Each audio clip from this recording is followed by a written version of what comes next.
Shalom Bapak Ibu Saudara. Oke, hari ini kita akan belajar bersama-sama tentang sebuah tema, topik tentang perkenanan Tuhan Saudara. Dan bagaimana saudara saya bisa menjadi orang yang berkenan di hadapan Tuhan. Minggu lalu saya sudah ajarkan tentang upah. Ya, bahwa Tuhan adalah Tuhan yang memberi upah. Apapun yang kita lakukan, ibadah seperti ini, kemurahan-kemurahan hati kita menolong orang-orang miskin, kita menolong orang-orang yang membutuhkan.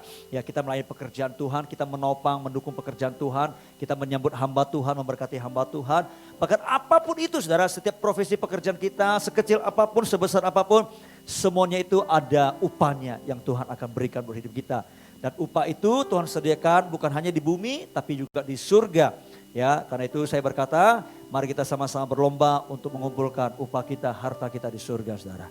Amin Bapak Ibu Saudara, ketika hadapi penderitaan, kesulitan, jangan bersungut-sungut, jangan mengeluh. Justru itu kesempatan saudara dan saya untuk mengumpulkan upah di surga.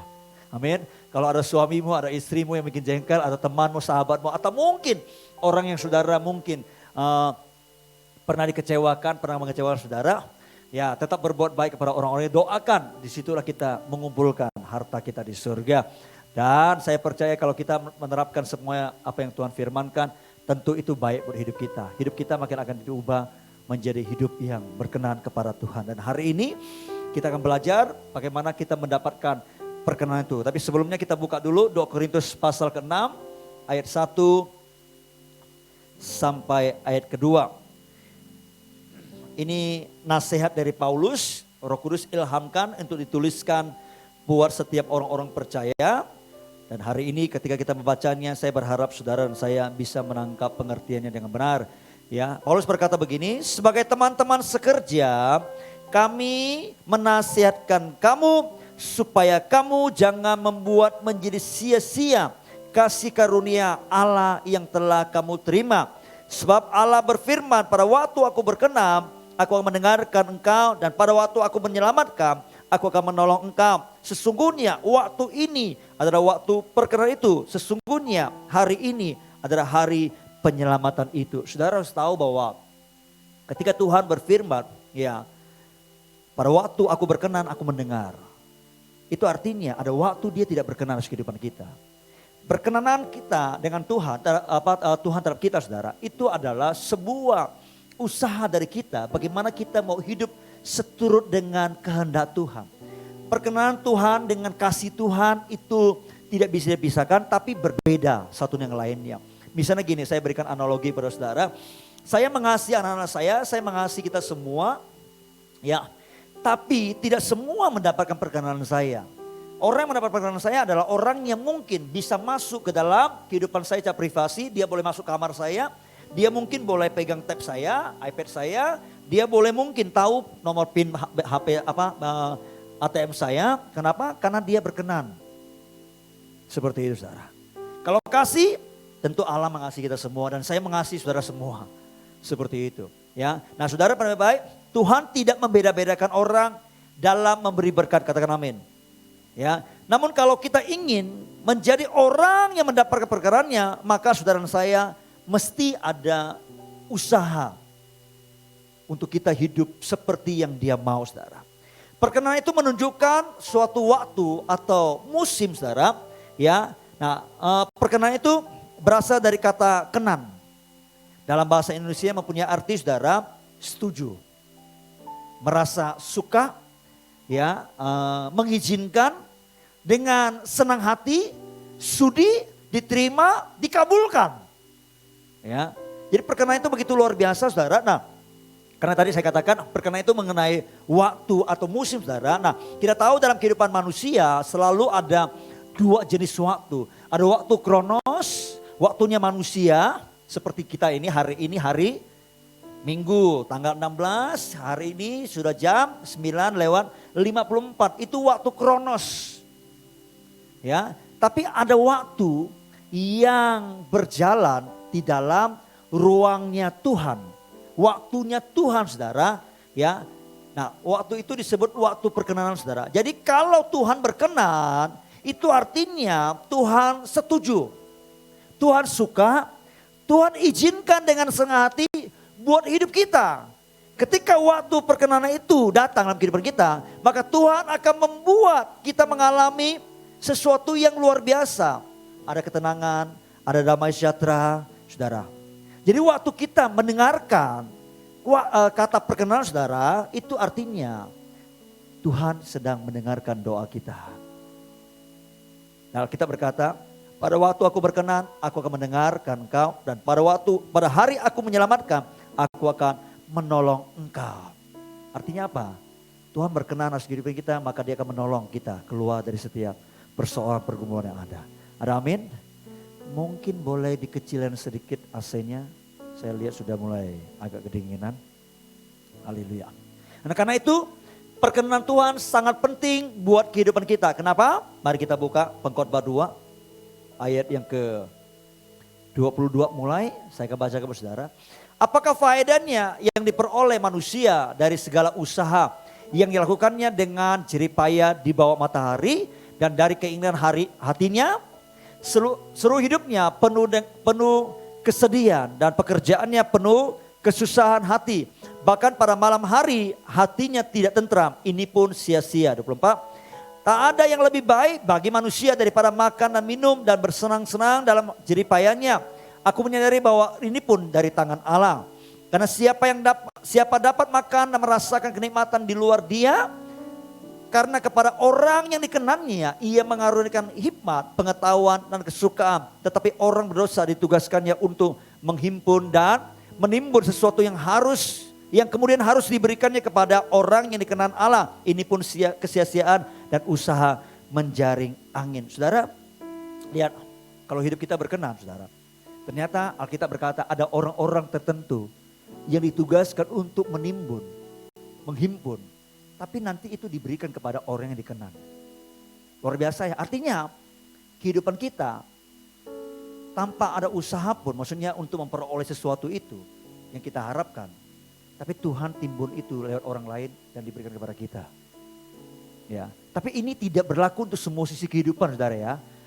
Oh, jangan berkata saya ini anak Tuhan, nggak usah kerja. Nanti ada orang yang timbun keuangan, nanti dia bagikan kepada saya. Jangan seperti itu, saudara. Itu pengertian yang salah. Oke? Nah, Amsal 16 ayat 7 berkata begini. Jikalau Tuhan berkenan kepada jalan seseorang, maka musuh orang itu pun didamaikan dengan dia. Wah, luar biasa ya, saudara ya. Musuhnya pun diperdamaikan dengan dia, saudara. Ada banyak hal yang ditulis di Alkitab. Bagaimana saudara saya bisa hidup menjadi orang yang berkenan di hadapan Tuhan, saudara. Nah, kalau kita mau jujur, saudara, kita berbuat baik, itu akan juga memberikan sebuah dampak perkenan oleh Tuhan, saudara. Amin. Nah, Alkitab menuliskan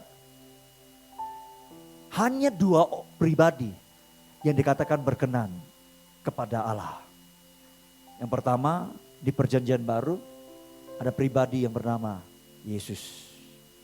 Waktu Yesus datang ke dunia, lalu kemudian dia mau dibaptis oleh Yohanes Pembaptis.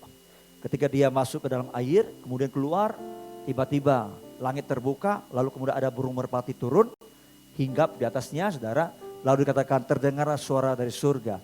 Inilah anakku yang kukasihi, kepadanya aku berkenan, saudara. Tapi pribadi yang kedua, ya memang sepanjang kehidupannya itu tercatat di Perjanjian Lama, tapi disimpulkan ya di Perjanjian Baru. Coba dibuka Kisah Rasul pasal 13 ayat 22. Ini seorang pribadi yang bernama Daud, saudara. Alkitab berkata begini. Ya. Setelah Saul disingkirkan, Allah mengangkat Daud menjadi raja mereka. Tentang Daud Allah telah menyatakan, ini Allah sendiri yang menyatakan, ya, aku telah mendapat Daud bin Isai, seorang yang berkenan di hatiku dan yang melakukan segala kehendakku, saudara. Wah, luar biasa. Ini Allah sendiri yang menyatakan, saudara. Ya, karena itu hari ini saya mau ngajak bersama-sama kita belajar tentang kehidupan dari Daud ini, saudara. Apa yang dilakukan sehingga Tuhan berkata bahwa dia adalah orang yang berkenan di hatinya Tuhan. Ingat tadi, kalau kita hidup berkenan dengan Tuhan, maka Tuhan akan menyelamatkan kita, Tuhan akan mendengarkan kita, Tuhan akan menolong kita. Bahkan musuh kita pun diperdamaikan. Artinya nanti ke depan juga termasuk pengkhotbah katakan ada sesuatu yang ditimbun oleh orang yang Tuhan tugaskan akan diberikan kepada kita. Seperti itu. Jadi ada banyak hal yang luar biasa yang bisa kita alami. Tapi hari ini saya tidak mengajarkan saudara untuk mengejar itu. Tapi bagaimana supaya kita memiliki sikap hati yang berkenan kepada itu jauh lebih penting. Itu sebabnya Yesus berkata cari dahulu kerajaan dan kebenaran itu ya. Cari dahulu kerajaan Allah dan kebenarannya. Maka semua ditambahkan kepadamu. Nah banyak orang kan fokusnya ditambahkan. Motivasinya ditambahkan. Itu salah saudara. Saya berharap saudara sebagai orang Kristen. Apalagi sudah bertahun-tahun jadi orang yang sudah beribadah. Ya, jangan punya pikiran yang tidak dewasa. Yang dikejar adalah tambahannya. Yang dikejar adalah berkatnya. Saya mau katakan berkat tidak perlu dikejar. Berkat akan mengejar hidup kita. Mazmur 23 berkata begini. Kebajikan kemurahanmu. Kalau bahasa Indonesia terjemahan LAI akan terjemahan barunya mengikuti kita. Terjemahan lainnya dikatakan mengejar. Mengejar. Nah, biarkan berkat itu mengejar hidup kita. Ada amin? Oke, mari kita buka bersama-sama 1 Tawarik 29 ayat 10 sampai 20. Kita akan bahas dua perikop ini saudara dari 1 Tawarik ini pasal 29 ya ayat yang ke-10. Nanti kita akan lihat di ayat pertama sampai ayat yang terakhir mungkin saudara seperti itu. Alkitab berkata begini.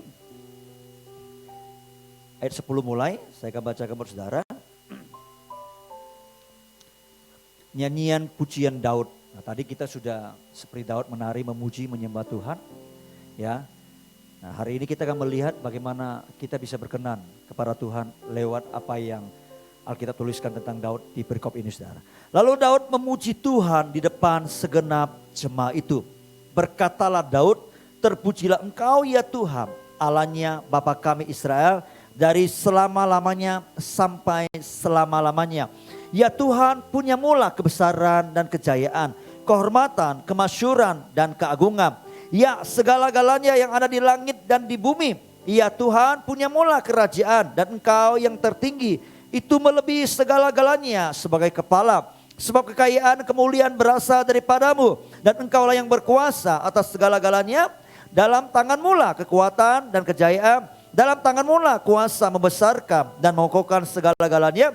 Sekarang ya Allah kami bersyukur kepadamu.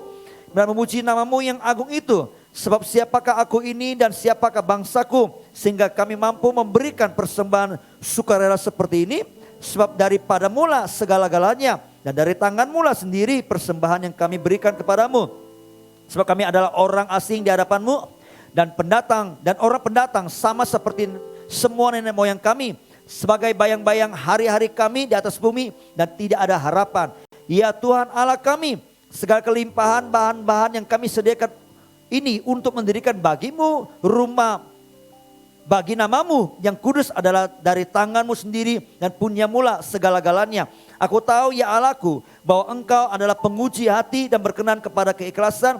Maka aku pun mempersembahkan semuanya itu dengan sukarela dan tulus hati, tulus ikhlas. Dan sekarang umatmu yang hadir di sini telah kulihat memberikan persembahan sukarela kepadamu dengan sukacita.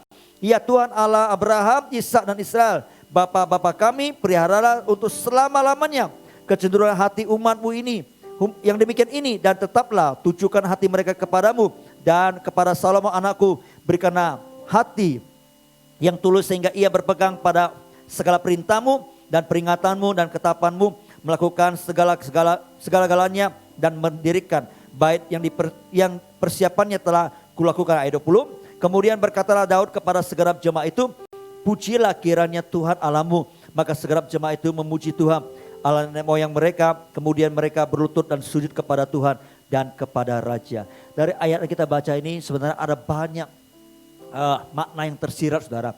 Yang bisa memberkati kita semua saudara. Tapi saya mau sampaikan 3 aja saudara hari ini. Saudara perhatikan ayat 10. Ayat 10 berkata begini. Ya. Lalu Daud memuji Tuhan di depan segenap jemaat itu. Berkatalah Daud apa? Terpujilah engkau ya Tuhan Allahnya Bapa kami Israel dari selama-lamanya sampai selama-lamanya. Kalau saudara baca terjemahan lainnya khususnya dalam bahasa Inggris saudara. Ya diterjemahkan begini saudara. Wherefore David blessed the Lord. before all the congregation. Apa? Daud memberkati Allah di hadapan semua jemaah. Ada kata memberkati, saudara. Nah, kata memberkati ini juga tertulis di ayat 20. Coba dibuka ayat 20. And David said to all the congregation, ya, Daud berkata kepada semua jemaah itu, now bless the Lord your God. Sekarang berkati Tuhan Allahmu. Saudara lihat ya, sebenarnya hidup kita bisa memberkati Tuhan. Ada amin? Ya, tapi buat kita orang timur ya, khususnya orang Indonesia yang tata keramanya begitu luar biasa, kata ini tidak enak, tidak terlalu tepat menurut pemikiran kita untuk diterjemahkan kata berkat. Tapi terjemahkan kata memuji, ya, atau memberikan pujian kepada Allah. Sebab kita tahu bahwa bagaimana mungkin kita bisa memberkati Allah karena sumber berkat itu dari Dia, bukan kita. Tapi sesungguhnya Alkitab ayat ini menuliskan terjemahan benarnya adalah memberkati. Bless the Lord. Masih ingat lagu ini?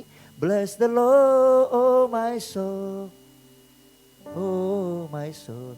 Kalau terjemahan bahasa Indonesia, pujilah Tuhan Allahku gitu kan. Tapi harusnya berkatilah, saudara. Sebenarnya Alkitab berkata, Daud memberkati Tuhan. Lewat apa? Memang lewat pujiannya, lewat penyembahannya. Makanya Daud juga dikenal sebagai seorang pemazmur yang begitu luar biasa, saudara. Sampai-sampai hampir sebagian besar Alkitab Mazmur itu, kitab Mazmur itu ditulis oleh Daud.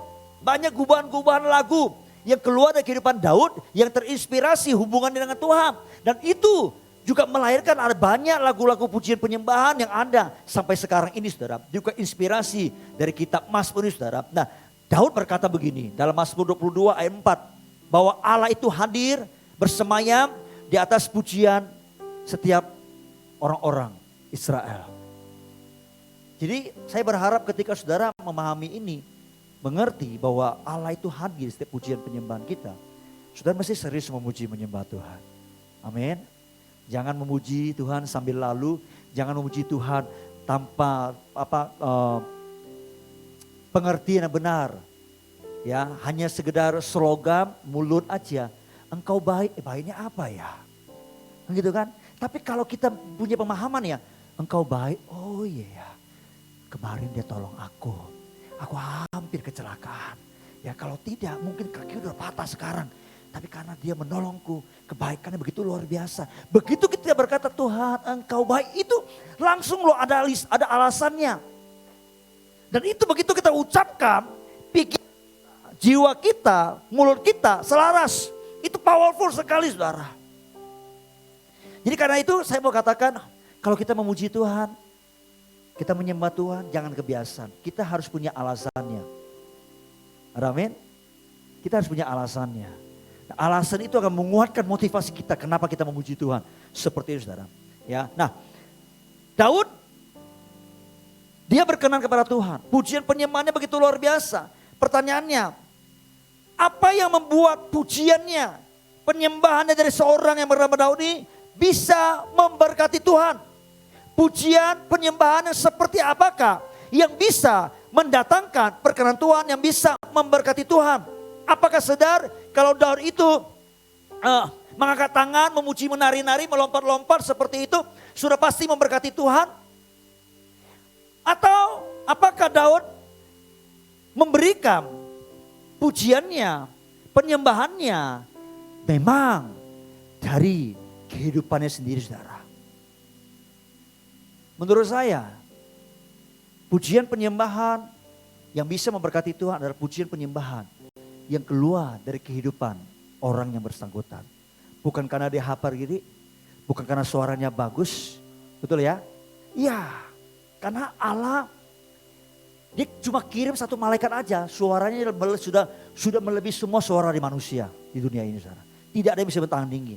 Kalau dia hanya kepingin mendengar suara yang merdu, suara yang begitu luar biasa, yang indah, dia cukup kirim seorang malaikat. Karena di surga 24 jam. Malaikat itu memuji menyembah dia. Kalau dengarkan suara yang merdu, dia sudah tahu, dia sudah dengar. Dia sudah pernah dengar itu saudara, seperti itu saudara. Ya. Jadi pujian penyembahan yang seperti apa? Yang menyenangkan hati Tuhan, yang bisa memberkati Tuhan saudara. Pujian dari hidup orang yang melakukan apa yang menjadi kehendaknya. Menjadi gaya hidup saudara. Jadi tidak hanya sekedar di gereja. Kita melompat-lompat, kita angkat tangan, mungkin kita sambil menangis gitu kan. Bukan hanya itu, tapi setiap hari itulah pujian kita, penyembahan kita kepada Tuhan. Haleluya. Ya, coba lihat kehidupan kita. Apakah benar hidup kita ini menyenangkan Dia setiap harinya? Dari waktu kita bangun sampai waktu kita tidur kembali. Dari waktu kita menghadapi pergumulan persoalan, dari kita menghadapi orang-orang yang menyakiti kita, bagaimana respon kita. Itu sebenarnya menjadi penyembahan kita di hadapan Tuhan. Waktu kita kerja, nggak ada yang pantau, nggak ada yang lihat. Apakah kita lakukan dengan sepenuh hati kita? Itulah wujud penyembahan pujian kita yang sesungguhnya. Haleluya. Nah, sudah pernah baik? Ya, Tuhan kenal kita masing-masing. Ada amin? Karena itu pengkhotbah berkata begini, kalau sudah baca pengkhotbah 5. Ya, hati-hati kalau engkau berniat datang ya ke hadirat Allah. Kenapa? Lebih baik engkau jaga diri baik-baik, mendengarkan itu lebih baik daripada mempersembahkan korban.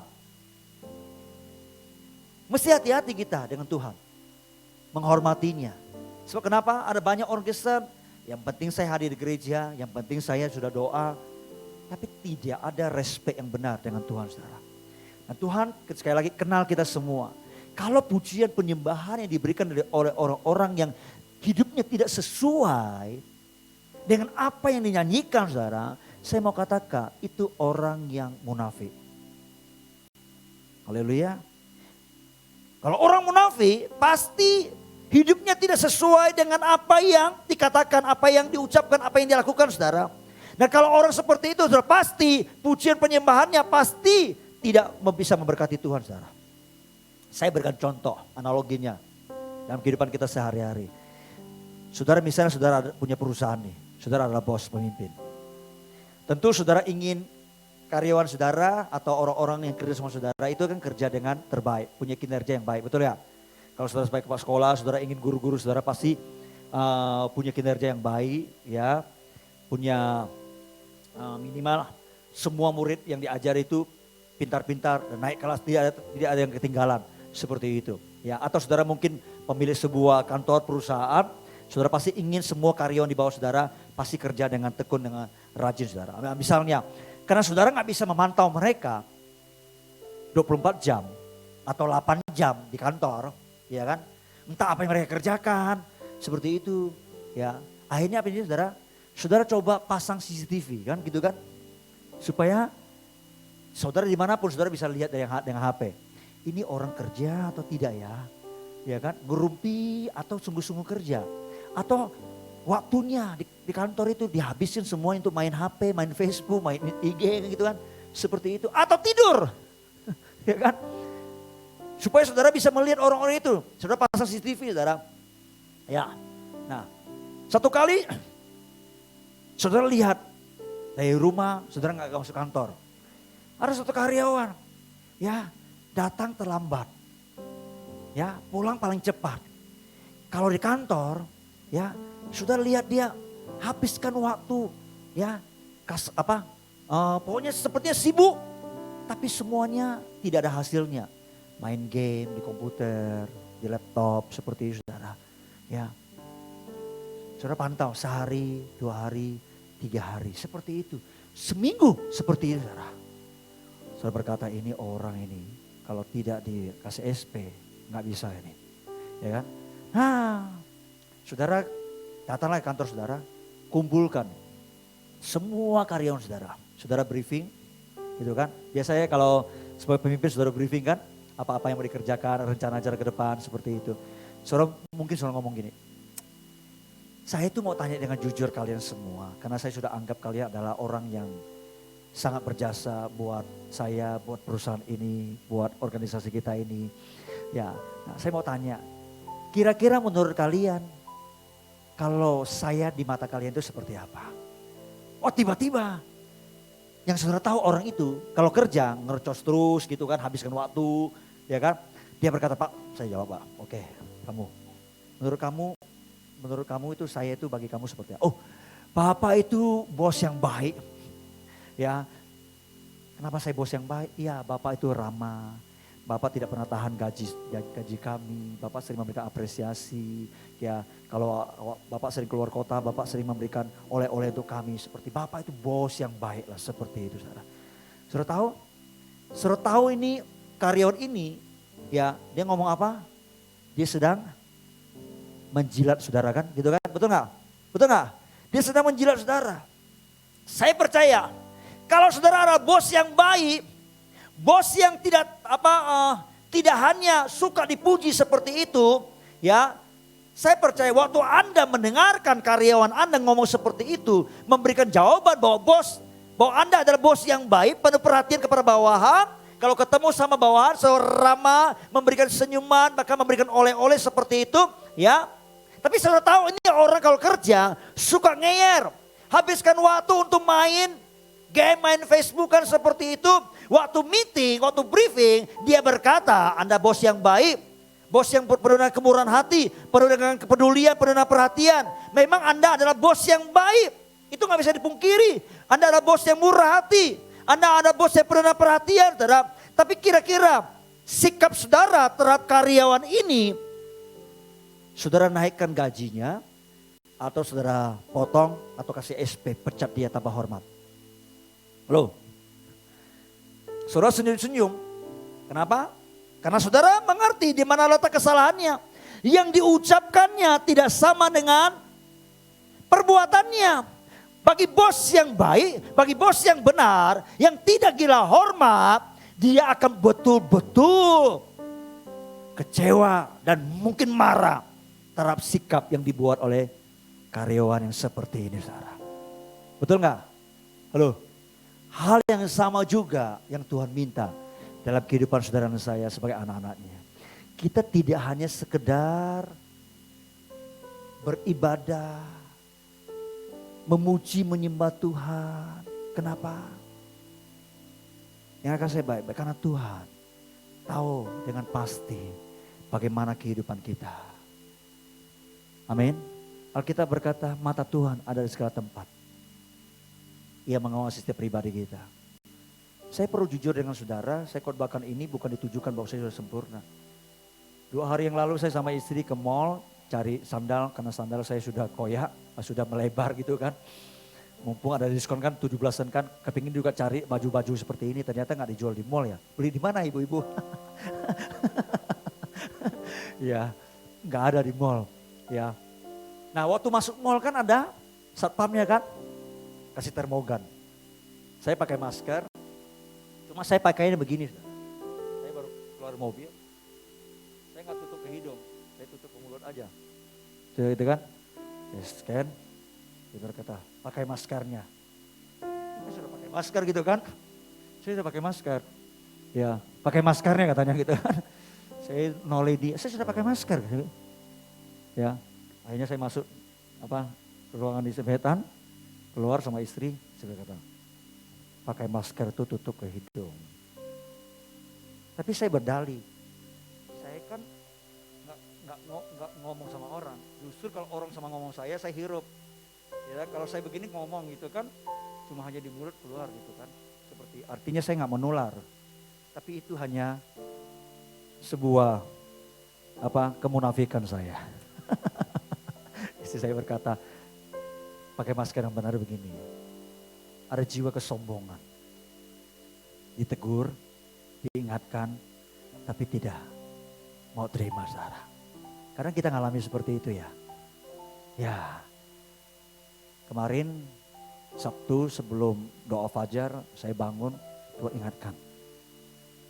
Hati saya gak benar, Tuhan ampuni hamba-Mu ini. Sombong ya, sombong. Ini kesombongan itu tanpa sadar itu muncul pelan-pelan, saudara. Kita mesti hati-hati, saudara. Ya, oleh sebab itu kita perlu mengejar perkenan Tuhan. Tuhan tahu kehidupan kita.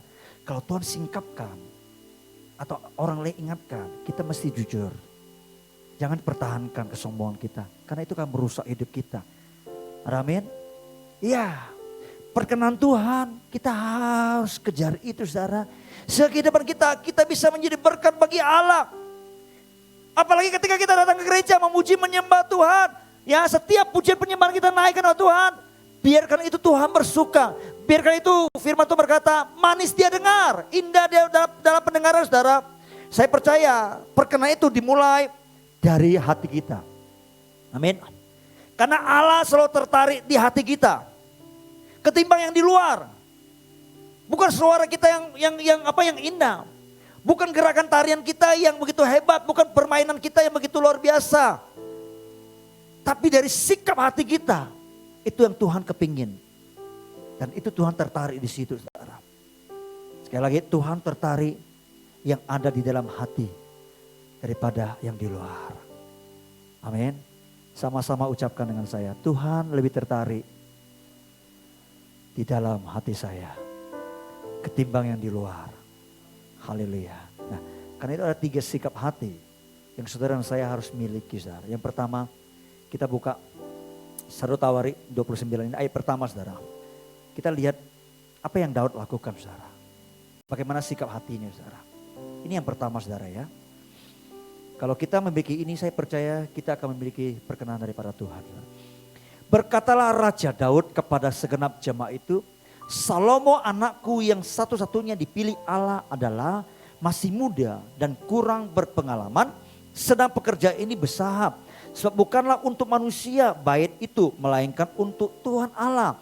Dengan segenap kemampuan aku telah mengadakan persediaan untuk rumah Allahku, yakni emas untuk barang-barang emas, perak untuk barang-barang perak, tembaga untuk barang-barang tembaga, besi untuk barang-barang besi, dan kayu untuk barang-barang kayu, batu permata syoham dan batu permata tatahan, batu hitam dan batu permata yang berwarna-warna, dan segala macam batu mahal-mahal dan segala banyak pualam. Lagi pula oleh karena cintaku kepada rumah Allahku, maka sebagai tambahan pada segala yang telah kusediakan bagi rumah kudus, aku dengan ini memberikan kepada rumah Allahku dari emas dan perak kebunyaku sendiri. 3.000 talenta emas dari emas Ofir dan 7.000 talenta perak murni untuk menyalut dinding ruangan, yakni emas untuk barang-barang emas dan perak untuk barang-barang perak, dan untuk segala pekerja yang dikerjakan oleh tukang, dia perhatikan baik. Maka siapakah pada hari ini yang rela memberikan persembahan kepada Tuhan? Ini sikap yang pertama, perhatikan baik saudara. Daud ketika dia akan membangun bait Allah, Tuhan tidak izinkan dia. Kenapa? Karena Tuhan berkata begini, tanganmu itu penuh dengan darah. Tapi aku izinkan anakmu Salomo yang akan membangunnya. Dia tahu Salomo gak punya pengalaman. Karena itu dia berkata masih muda. Tapi dia sudah persiapkan semua apa yang menjadi kebutuhan untuk pembangunan bait Allah itu saudara. Ya, tentu dalam pembangunan itu ya, Daud membutuhkan dana. Daud membutuhkan dukungan dari banyak orang, terutama dari rakyatnya saudara seperti itu. Tapi dengarkan baik-baik, sebelum Daud meminta dukungan, meminta orang banyak untuk mensupport dia, mensupport Salomo, saudara dengarkan baik-baik. Ya, Daud sebelum dia meminta orang lain mengerjakan seperti yang dia mau, saudara, Daud tidak menuntut orang lain terlebih dahulu. Tapi dia melakukan lebih dulu. Dia tidak memulai dengan menuntut orang lain. Tapi dia memulai dengan menuntut dirinya sendiri. Dia sediakan, dia persiapkan. Bahkan dikatakan sebagai tambahannya. Karena cintaku akan rumah Tuhan, aku berikan dari milikku sendiri seperti saudara. Nah, hal yang pertama yang Tuhan mau ada dalam kehidupan saudara saya, supaya hidup saudara saya bisa berkenan kepada Tuhan adalah jangan menuntut orang lain. Katakan jangan menuntut orang lain. Kalau kita ingin mendapat perkenan Tuhan, jangan menjadi orang yang menuntut orang lain. Hidup kita bukan ditentukan ya untuk ditetapkan menjadi penuntut bagi orang lain melakukan apa yang kita mau. Kekristenan kita bukanlah kekristenan yang menuntut orang lain. Tetapi itu dimulai ketika kita menuntut diri kita menjadi teladan dari hidup kita. apakah hidupku ini sudah sesuai, sudah berpadanan dengan Injil yang selama ini saya pegang atau tidak? Itu penting saudara. Sebagai suami, apakah saya sudah bertindak sesuai dengan firman Tuhan menjadi teladan bagi keluargaku, bagi istri, bagi anak-anakku atau tidak? Banyak pasangan hidup ingin pasangannya berubah. Dia tuntut pasangannya berubah. Dia sendiri tidak pernah berubah. Bagaimana mungkin Anda bisa melihat pasanganmu berubah? Ada banyak orang Kristen, ada banyak anak-anak Tuhan yang mencoba meminta orang lain mengerjakan apa yang menjadi kemauannya. Tapi dia sendiri tidak pernah mau mengkoreksi dirinya sendiri. Apakah aku ini sudah hidup sesuai dengan apa yang Tuhan inginkan? Atau belum sebenarnya? Ada banyak orang juga pintar mengajar. Begitu luar biasa ketika menasihati orang lain saudara. Tetapi sebetulnya dirinya sendiri perlu banyak belajar saudara. Saya di sini sampaikan bukan berarti sekali lagi saya sudah sempurna. Ya, lebih daripada saudara. Minggu lalu saya katakan bahwa tahu banyak dituntut banyak. Ya kan? Hal yang sepele aja perlu kita beresin saudara. Ngerti? Kalau tidak kita jadi orang yang munafik saudara. Ada banyak orang yang jeli, yang pintar melihat kelemahan orang lain. Yang pintar melihat kesalahan orang lain. Tetapi dia sendiri juga punya banyak kelemahan saudara. Saudara, Allah mencari orang yang tulus. Ada amin? Allah mencari orang yang mau terbuka. Dan Allah tidak pernah berkenan atau mencari orang yang munafik dalam kehidupannya. Bukan kehidupan. Minggu depan karena volunteer yang akan khotbah. Mungkin awal bulan saya akan khotbahkan. Awal yang baik, akhir yang rusak. Ya, kenapa? Karena hidupnya awalnya begitu luar biasa dalam proses kehidupannya dan dia mengakhirinya penuh dengan kekalahan. Seorang bernama Asa kalau saudara baca masa mudanya dia apa-apa dia tanya Tuhan. Tapi satu kali dia sudah jadi raja 30 tahun lebih. Dia melakukan hal yang tidak berkenan kepada Tuhan, bukan tanggung jawabnya, bukan tugasnya. Ditegur oleh seorang imam, dia gak terima. Dia marah. Apa itu saudara? Akhirnya dikatakan dia kena sakit kakinya. Dan dia mati karena sakit di kakinya itu. Heran ya, kaki bisa berorang sakit mati ya. Mestinya waktu sakit makin parah kan makin koreksi diri ya Tuhan ya kenapa aku ini kan gitu kan. Kenapa ini terjadi tapi gak berubah, gak bertobat. Akhirnya orang ini mati demikian saudara. Saudara, Tuhan tidak mau kita seperti ahli Taurat orang-orang Farisi saudara. Yang nampaknya di luar begitu indah tapi dalamnya itu busuk. Yang tidak pernah mengizinkan Roh Kudus untuk membongkar total kehidupan saudara. Bagaimana mungkin saudara saya bisa berkata kepada Tuhan, Tuhan engkau kudus, kudus, kudus. Tapi hidup kita gak kudus. Kita berkata, oh Tuhan engkau baik. Tapi hati kita ini jahat. Mungkin Anda bertanya, Pak, kapan hati saya jahat Pak? Kapan hati saya jahat? Ketika engkau berkata Tuhan baik dan Tuhan sudah mengampuni dosamu, kesalahanmu. Tapi engkau tidak mau mengampuni orang yang bersalah kepadamu. Itu jahat di mata Tuhan. Gitu kan? Ya.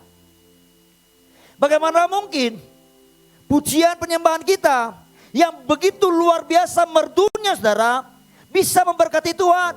Kalau itu tidak sepadan dengan kehidupan kita sehari-hari. Yang kita hidupi, yang kita tunjukkan. Halo. Kalau di gereja semua kita kelihatan alim-alim kayak malaikat semuanya termasuk yang khotbah juga. Kan begitu kan? Betul nggak?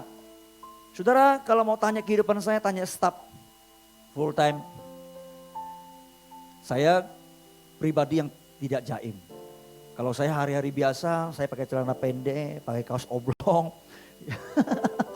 Ya, tentu di depan saudara formal begini kan kita harus tempatkan konteksnya juga. Ya, seperti itu. Ya. Tapi kita tampilkan apa adanya.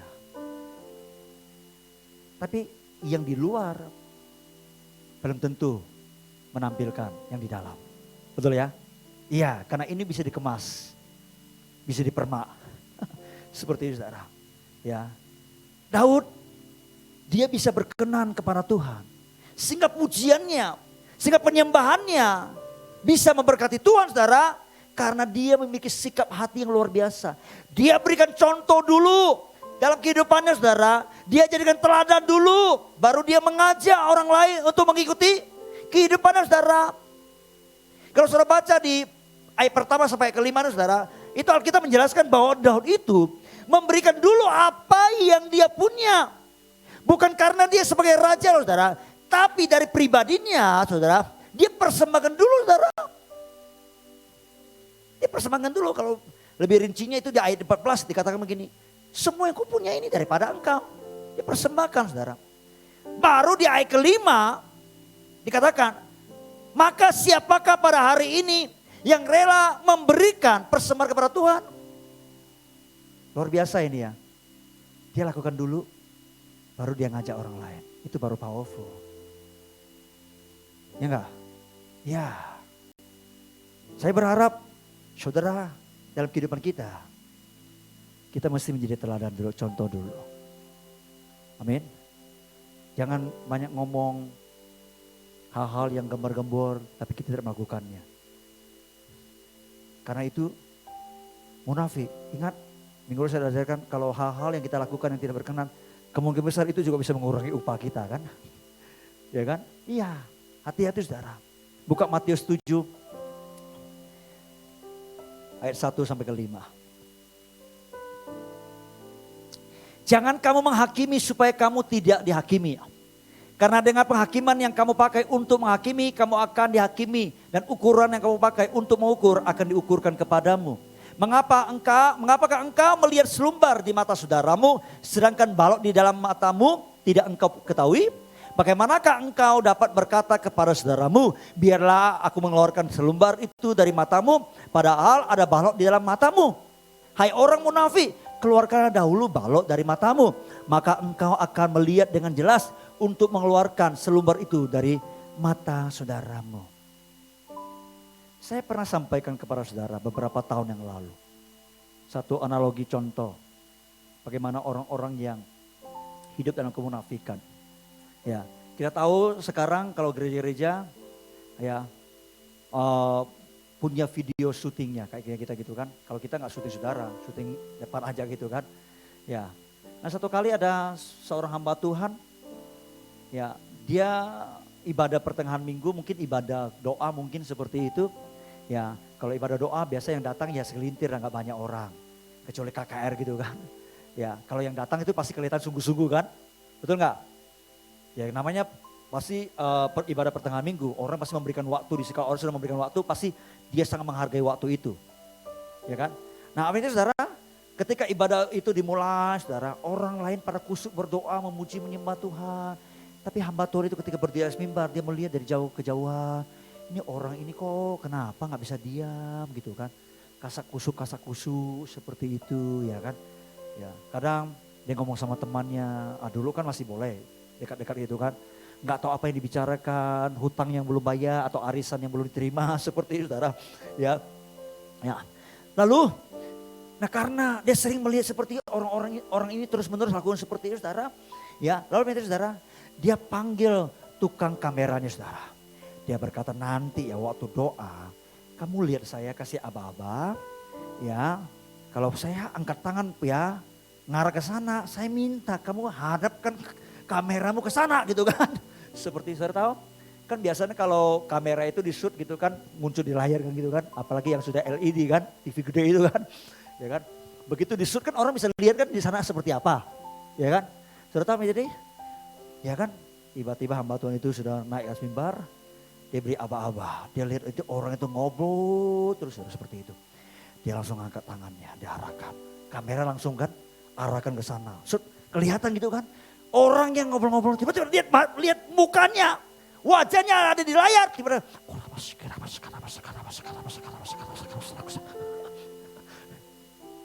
langsung berubah saudara. Kenapa?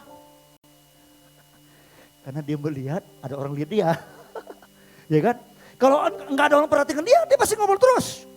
Tapi begitu kamera sorot dia, langsung berhasil beda.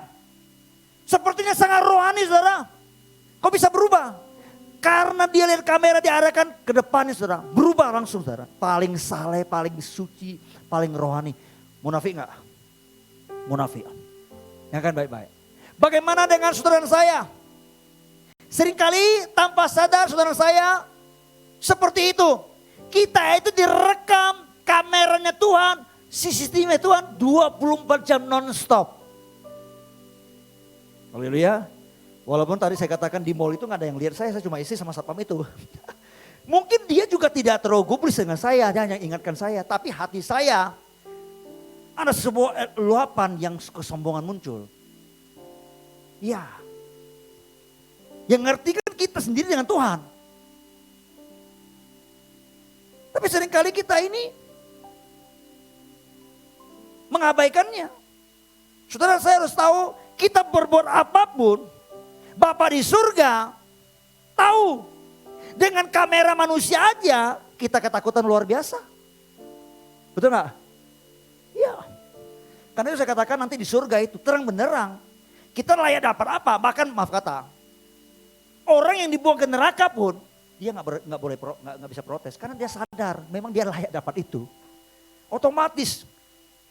Nah karena itu kita perlu belajar hati yang terbuka dengan Tuhan. Jangan jadi orang munafik. Amin. Iya. Tapi bukan berarti kalau gitu gak usah munafik ya. Tampilkan apa adanya gitu kan. Seperti yang buruk ya gitu berarti kan kita gak mau berubah. Itu salah juga. Kita masih ada perubahan.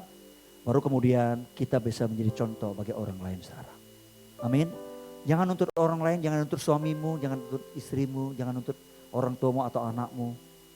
Atau siapapun untuk berubah. Baik kita berubah dulu. Baru kita jadi teladan. Ada amin? Haleluya. Coba perhatikan. Ya, orang-orang yang misalnya lagi mau wedding, pernikahan, ke pesta. Ya.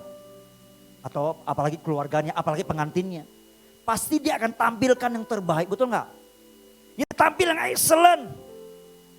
Dia tampil yang terbaik, yang terbagus. Itu yang hal yang positif sih saudara. Tapi apakah itu menjamin bahwa hidup kita sudah sepadan dengan apa yang kita tampilkan?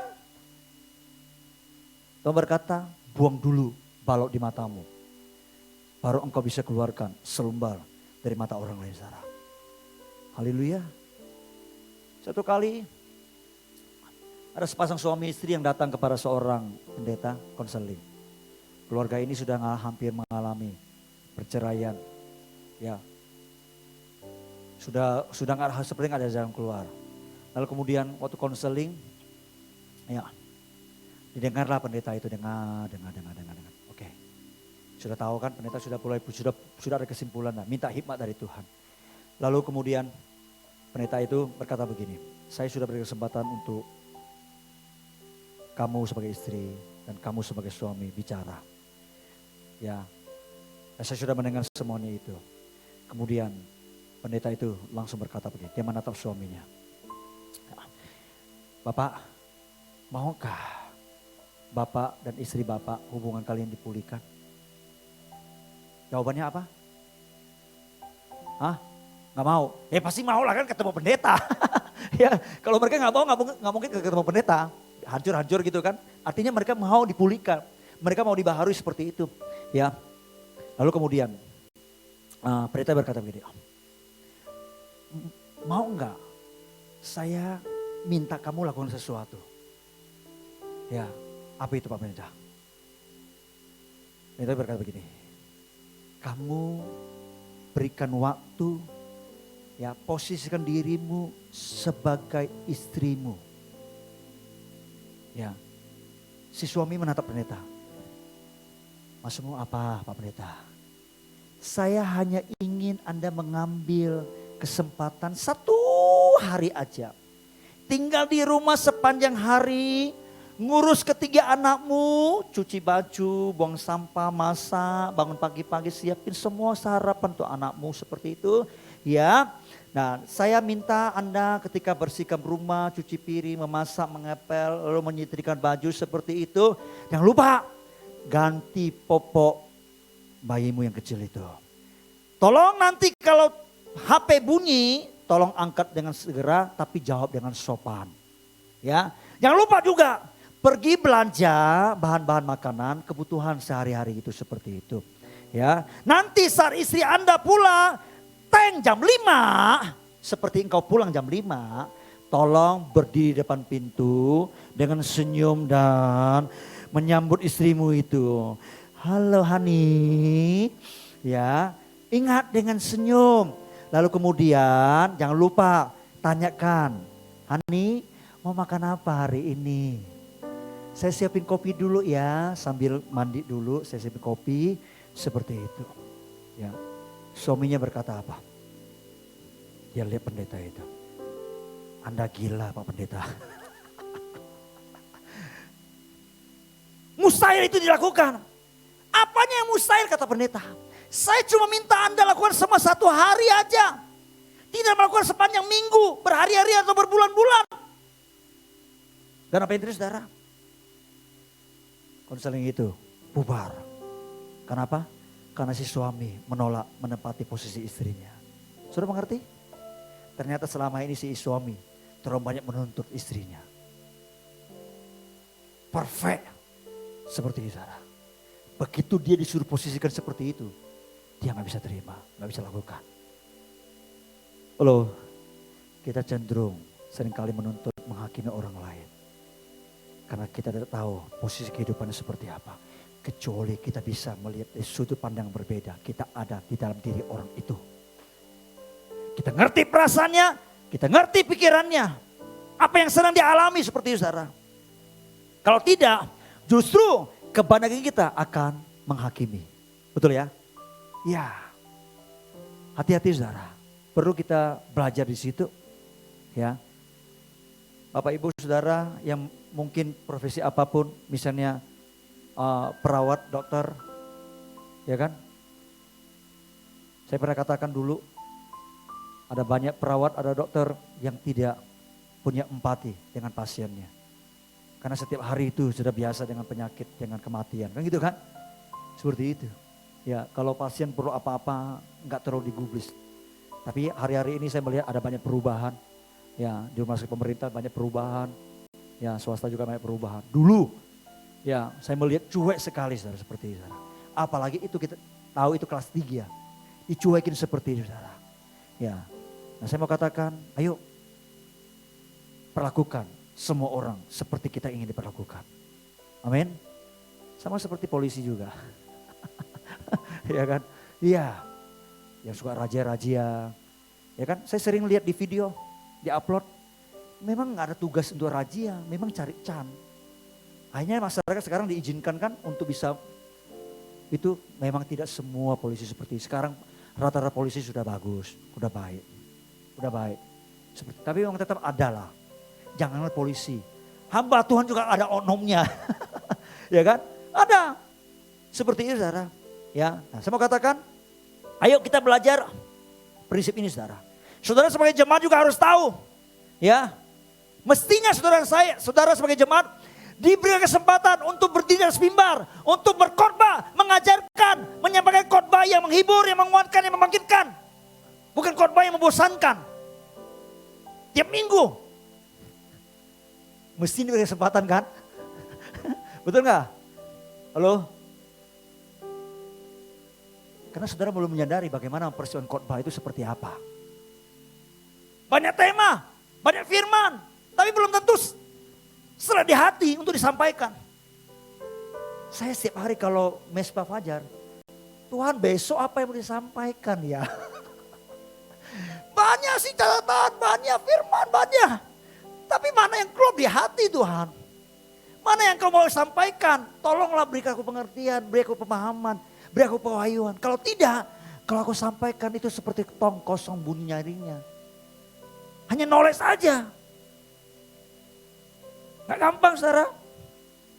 Karena itu saudara mesti menghargai orang-orang yang berdiri di atas mimbar ini menyampaikan kebenaran kepada saudara. Amin. Ya, saya sudah sampaikan minggu lalu, jangan milih-milih pengkhotbah ya. Kita percaya bahwa kita datang kepada Tuhan, kita buka hati untuk Tuhan, setiap firman yang disampaikan, ya kita responi pasti memberkati hidup kita, saudara. Amin. Daud dia mengerti prinsip ini, saudara. Sebelum dia meminta orang lain melakukan, memberikan persembahan untuk memberkati pekerjaan Allah, dia lakukan dulu dalam kehidupan, saudara. Setelah itu dia praktekkan, ya baru dia berkata, sekarang siapakah yang mau memberikan persembahan bagi Allah? Dia kerjakan dulu, baru dia ngajak orang lain, saudara. Ayo, mari kita jadikan hidup kita menjadi teladan dan contoh.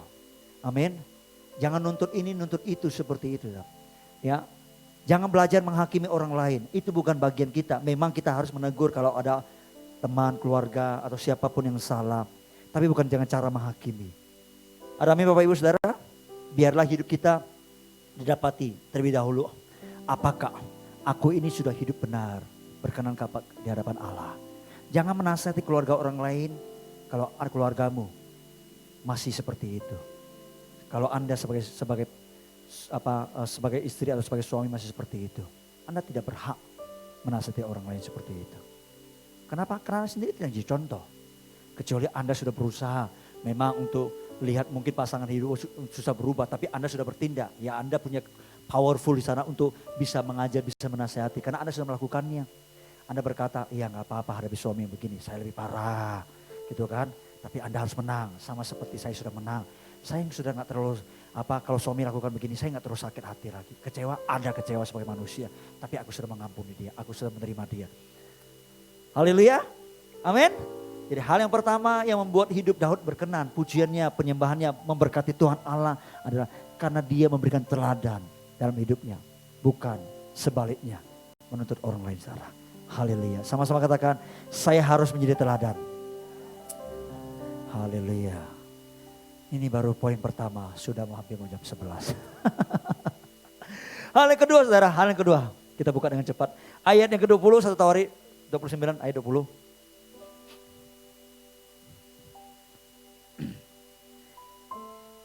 Kemudian berkatalah Daud kepada segenap jemaah itu, pujilah kiranya Tuhan Allahmu. Maka segenap jemaah itu memuji Tuhan Allah nenek moyang mereka. Kemudian mereka berlutut dan sujud kepada Tuhan dan kepada Raja. Ingat, Daud lakukan dulu baru dia ajak. Begitu diajak, itu jemaat itu ikut melakukan. Dan Alkitab mencatat, saudara, maka seluruh jemaah itu memberkati Tuhan Allah nenek moyang mereka. Mengapa jemaah ini bisa memberkati Tuhan Allah mereka, saudara? Dalam keadaan seperti apakah, dalam keadaan bagaimanakah hidup mereka atau pujian mereka, penyembah mereka memberkati Allah? Coba lihat. Bukan dalam keadaan mereka lagi berdoa minta berkat. Minta Tuhan menolong mereka menyelesaikan masalah hidup mereka. Bukan juga dalam keadaan mereka meminta mujizat Tuhan. Tapi dalam suasana mereka sedang menyerahkan harta mereka. Mereka sedang berkorban kepada Tuhan, saudara. Dan apa yang terjadi? Waktu mereka berkorban dan mereka memberikan pujian penyembahan kepada Allah. Alkitab berkata, pujian penyembahan mereka memberkati Tuhannya, saudara. Haleluya. Kalau pujian, kalau penyembahan yang dinaikkan oleh orang-orang yang mengharapkan berkat dan berkat terus. Allah sudah sering dengar setiap hari, setiap waktu. Betul gak? Dari bangun pagi, berapa miliar orang yang meminta, Tuhan sertai aku ya. Berkati aku hari ini. Aku sedang menaikkan buat perjanjian untuk kerjasama dengan seorang pengusaha, ada sebuah proyek. Tuhan tolong berkati aku. Tuhan sembuhkanlah penyakitku ini. Pulihkanlah keluargaku. Berkati keuanganku Tuhan. Allah sudah sering dengar pujian yang seperti itu. Haleluya. Yang Tuhan ingin dengar adalah pujian yang dinaikkan dari orang yang mau berkorban, yang sudah berkorban kepada Tuhan. Amin. Ingat ya, Penyembahan itu kan harusnya namanya menyembah kan kita memberikan sesuatu. Bukan minta-minta. Mestinya seperti itu kan? Betul nggak? Halo? Ya. Jadi selama ini kita di gereja atau di rumah atau dimanapun waktu kita katakan menyembah Tuhan. Apakah betul kita menyembah Tuhan? Ingat kata worship itu penyembahan itu awal munculnya ada di Kejadian pasal 22 ketika Abraham ingin mengorbankan Isa kepada Tuhan. Itu kata worship itu muncul pertama kali saudara. Seperti itu saudara. Ya. Jadi kita perlu perhatikan ini saudara. Ya. Banyak orang menyanyikan pujian, penyembahan kepada Tuhan. Fokusnya bukan memberkati Tuhan. Tapi fokusnya untuk diri sendiri.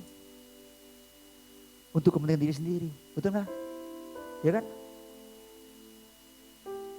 Saya berharap saudara bisa berubah, makin dewasa. Amin Bapak Ibu Saudara, ya, karena seringkali pujian penyembahan kita berpusat kepada diri kita sendiri, berpusat kepada kebutuhan kita, bukan fokus kepada Allah. Ingat pujian penyembahan kita persembahkan nggak salah, cuma ayo fokusnya mesti kepada Allah. Kalau fokusnya kepada Allah, saya percaya kita akan berjumpa dengan Allah. Kalau perjumpaan dengan Allah terjadi, pasti ada perubahan dalam kehidupan kita, saudara. Ada amin? Karena itu ketika jemaat itu mulai berkorban. Lalu mereka mulai memuji, menyembah Tuhan. Apa ini saudara? Pujian penyembah mereka memberkati Allah. Berkenan kepada Allah. Sikap hati seperti ini harus ada dalam kehidupan kita. Sikap hati yang mau berkorban. Sikap hati yang mau memberi. Sikap hati yang mau bermurah hati. Itulah yang dikenan kepada Tuhan. Itu sebabnya Yesus berkata, berbahagia. Lebih berbahagia memberi daripada menerima saudara. Karena salah satu karakter Allah adalah kemurahan hati. Dia selalu memberi saudara. Haleluya. Amin. Ya. Satu kali saya pernah baca sebuah puisi. Puisi ini ditulis oleh puisioner saudara. Ya. Dia berkata begini. Dia merangkaikan puisinya tentang alam ciptaan Tuhan begitu luar biasa. Dia berkata begini. God made the sun. It's gift. Allah menciptakan matahari dan matahari memberi. Pernah lihat matahari meminta-minta? Enggak pernah kan? Dia selalu memberikan sinarnya. Ya. Ya, God made the moon, it's gift. Allah menciptakan bulan dan bulan memberi.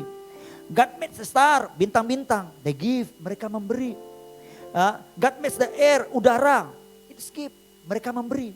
Udara kan tidak pernah meminta sama kita kan? Maka kita yang hidup seperti itu saudara.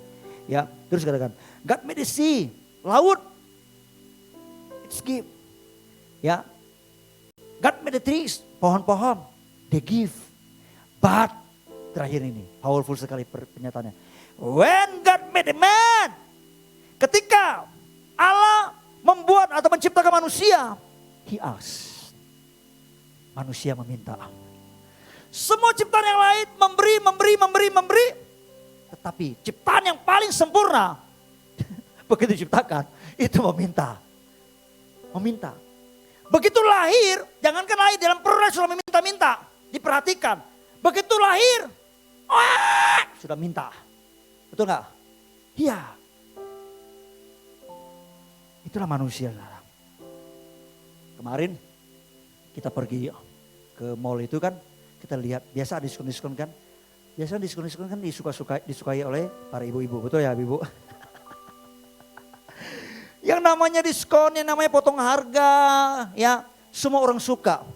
Ya, nggak peduli dia istri bos, istri tukang beca, tukang penyapu jalanan, nggak peduli saudara seperti itu saudara. Bahkan yang nggak tanggung-tanggung kan, yang lagi hamil tua juga ngantri, ya di depan barang-barang diskon. Betul ya? Yang ketawa pasti pernah ngalami itu. Bayangin sejak dalam kandungan, sejak dalam kecil itu sudah diajari, nak, ya gratis itu enak. Ya kan? Betul nggak? Ya diskon itu pasti sedap, nak. Makanya kalau sudah besar, sukar itu untuk berkorban, memberi. Ya, setiap kali datang ibadah, datang kebaktian, yang dipikir korbannya apa nanti ya.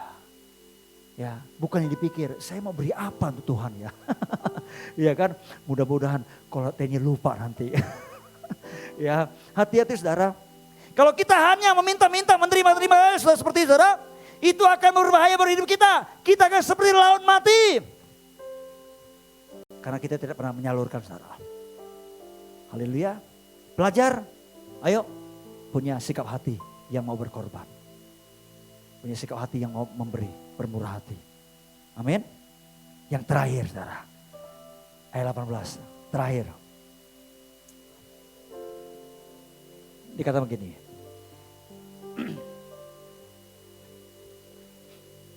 Ya Tuhan Allah Abraham, Ishak dan Israel, Bapa-bapa kami, perihalalah untuk selama-lamanya kecenderungan hati umatmu yang demikian ini, dan tetaplah tujukan hati mereka kepadamu.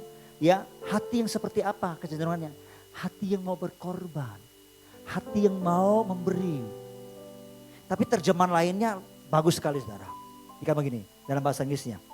O Lord, God of Abraham, Isaac and of Israel, our fathers, keeps this forever in the imagination of the thought of the heart of thy people. Ya Tuhan Allah Abraham, Ishak, Israel, Bapa-bapa kami, biarlah Engkau menjaga, Engkau memelihara untuk selama-lamanya imajinasi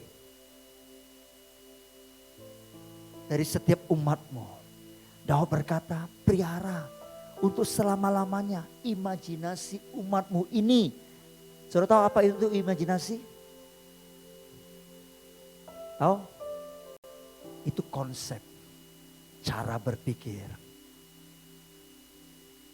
Ya kan? Cara berpikir kita, paradigma kita. Nah, Tuhan mau konsep kita, cara berpikir kita itu terus mengalami perubahan saudara. Kalau cara berpikir kita benar, maka iman kita pasti benar. Kalau iman kita benar, maka tindakan kita pasti benar. Sebaliknya seperti itu, pujian kita, penyembahan kita yang sesuai dengan tindakan yang benar, tindakan yang benar sesuai dengan iman yang benar itu, iman yang benar sesuai dengan pikir yang benar, maka itu akan memuliakan Tuhan. Tapi kalau pikiran kita salah, konsepnya salah, cara kita berpikir salah seperti saudara, maka tidak mungkin itu bisa memberkati Tuhan. Kita berkata, Allah besar, Allahku luar biasa. Tapi dalam pikiran kita berkata, masalahku tidak akan tertolong. Habis deh aku hari ini. Waktu Anda memuji, engkau berkata, besar Allahku. Tuhan berkata, munafik. Dia gak ngomong sama malaikat, kau lihat tuh mulutnya ngomong aku besar. Hatinya ada tulisan, masalahku besar, tidak tertolong. Betul kan? Ya itu gak boleh terjadi. Saudara, di dalam konsep inilah, cara kita berpikir inilah, perlu banyak hal yang harus kita perangi. Ada banyak hal-hal yang tidak sesuai dengan nilai firman Tuhan. Ketika kita beralih percaya kepada Yesus, saudara harus tahu ada banyak paradigma yang tidak sesuai dengan firman Tuhan harus kita tinggalkan. Harus kita tanggalkan saudara. Misalnya gini, dunia berkata begini, kalau kita mengampuni orang cukup 3 kali aja. Betul? Kalau lebih dari itu nanti kita diinjak-injak. Itu kata dunia, itu konsep yang salah. Itu tidak sesuai dengan firman Tuhan. Firman Tuhan berkata apa? 70 kali 7 kali. Ya kan? Tanpa batas. Itu konsepnya. Nah, cara kita berpikir harus sesuai dengan konsepnya Tuhan. Kemudian firman Tuhan diubahkan. Itu sebabnya saya dorong saudara untuk membaca firman Tuhan, mendengar firman Tuhan, mendengar khotbah. Supaya pikiran kita diubah. Kita praktekkan saudara. Ini yang perubahannya diperangi saudara. Seperti itu. Ya. Nah, misalnya kalau besok nih, saudara tantang untuk baptisan. Baptis ya, nanti keluargaku itu marah loh. Dia akan berkata nanti, siapa yang akan sembahyang nenekmu, popomu, kungkungmu, atau papamu atau mamamu gitu kan. Seperti itu. Ya, kamu boleh dibaptis, tunggu aku mati dulu. Gitu kan. Itu kan konsep dunia. Ia menghalangi saudara untuk melakukan apa yang firman Tuhan katakan. Mestinya saudara harus tahu konsepnya. Kalau aku percaya pada Yesus, aku dibaptis, janji firman Tuhan. Aku diselamatkan, bukannya itu janji firman Tuhan. Aku dan seisi rumahku akan diselamatkan. Mungkin mama bisa ngomong begitu, papa ngomong begitu, marah-marah gak apa-apa. Ada janji Tuhan. Mama dan papa juga akan menjadi orang yang percaya pada Yesus. Konsepnya berubah kan? Iya, berubah. Jadi banyak hal dalam pikiran kita mesti mengalami perubahan, saudara. Itu sebenarnya Daud berkata, biarkan kecenderungan hati, imajinasi umatmu seperti ini. Terus diarahkan seperti itu Tuhan. Haleluya. Sekali lagi. Pikiran yang benar akan menghasilkan tindakan yang benar. Tindakan yang benar, ya itu akan menghasilkan perbuatan-perbuatan yang berkenan kepada Tuhan. Dan perbuatan itulah yang akan memuliakan Bapa di surga. Ketika kita naikkan pujian kita, ketika kita berikan penyembahan kita, ketika kita bersorak-sorai kepada Tuhan, maka Allah akan berkata, nah sepadan dengan hidupmu, engkau agungkan aku. Sepadan dengan hidupmu, nah engkau akui kebesaranku. Sepadan dengan hidupmu, engkau akui kekudusanku. Dan sepadan dengan hidupmu, engkau berkata, aku ini baik. Aku diberkati, kata Tuhan. Kalau Tuhan sudah diberkati, saya mau katakan saudara, dia akan lebih lagi melimpahkan anugerah kasih karunia-Nya dalam kehidupan saudara. Ada amin? Siapa tahu pengkhotbah tadi berkata, orang yang suruh tumpuk itu memang disediakan bagi kita. Siapa tahu. Tiba-tiba satu kali ada orang kaya ngantar mungkin 1 M, 2 M kepada saudara. Ini ya buat usaha. Memang sekarang lagi krisis. Tapi aku punya tabungan sangat banyak. Aku mau lihat kamu jujur. Kamu lihat apa kerja kamu bagus. Aku percayakan kamu ini. Kelola ya. Bisa jadi gak? Bisa aja. Ada banyak orang meminta-minta berkat. Ada cara lain. Berkati Tuhan Allahmu terlebih dahulu. Lewat hidupmu. Amin. Maka dia akan menambahkannya kepada saudara.